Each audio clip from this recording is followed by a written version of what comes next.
party people, Emily here at the Movement Clinic, and today's tutorial we're focusing on that fun little transition from crow pose back into Chaturanga.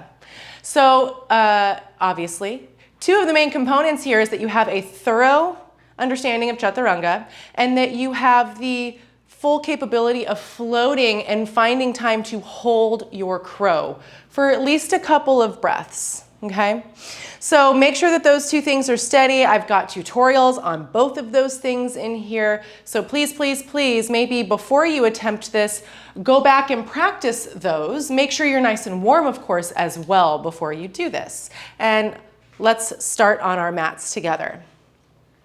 So a couple of important components here that I want to point out is, of course, the hands, right? Of course, placing our palms in a way that sets us up to go from crow to a proper Chaturanga.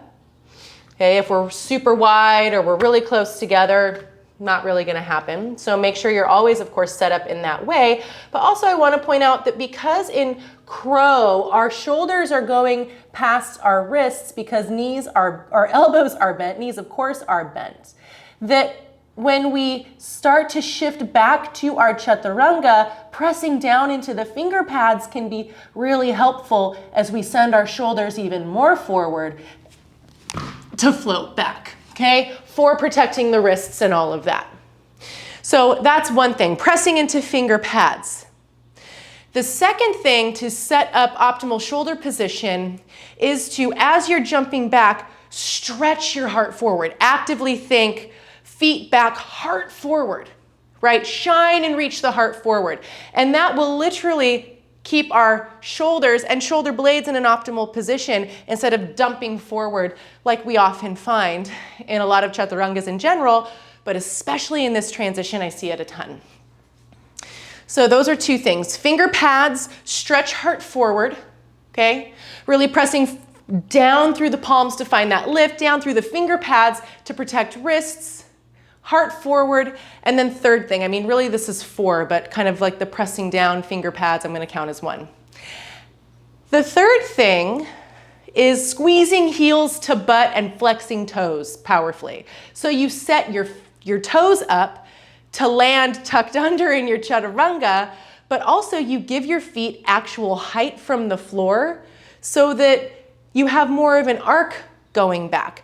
Because often what I see here, and I swear we're gonna get to this soon, but I think this is all worth pointing out because this is what I have seen constantly throughout teaching in classes, is that people come into their crows not only with lazy feet, but low feet, right? And while this works potentially, right, for just coming here, it's not that this is a bad crow, it's just not going to allow us to really go anywhere but right back down into sort of a malasana squat.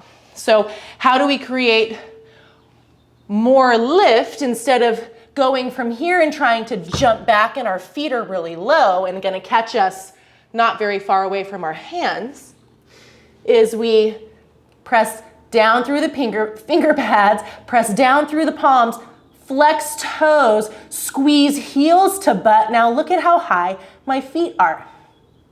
Now as I press off, I'm gonna press down into my palms and my finger pads, shine heart forward. Right on back. And just like we do in our Chaturanga, it's literally stretching inner heels and heart front to back in opposite directions. It's the same principle to get those feet back, okay? So let's try that a couple more times. More often than not, what's going to happen when you start is that you're going to try to go back and you might come down here. That's okay, right? When you learn new movement patterns, you're going to fall maybe 100 times before you start to find it. And that's part of the process. Embrace it, get used to it. I fall on my face constantly. and whatever, that's fine. I fall on my ass constantly too. So find your crow. Set up those hands appropriately. Press down into your finger pads even here. Press down into the base of your pointer finger. These are all things required not only in crow, but coming into a really solid chaturanga, okay?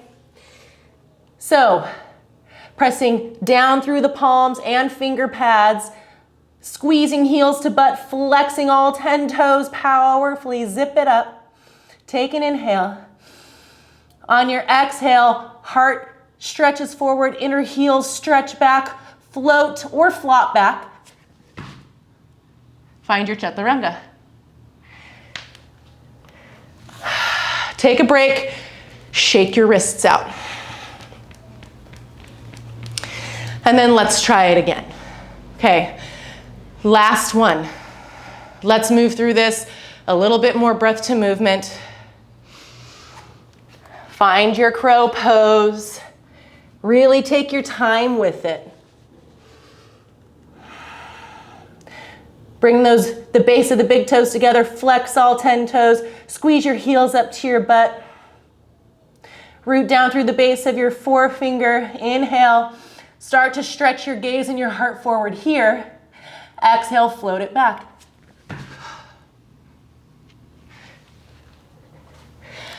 All right. I hope that these tips helped for you. Again, pressing down, stretching front to back, feet high to give the feet space to go all the way to the back of the mat. Give them height, all the good stuff. So I hope all of this really helped you.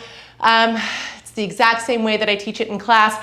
And really, the biggest thing is practicing. Practicing the flop back, the fall back, the float back eventually.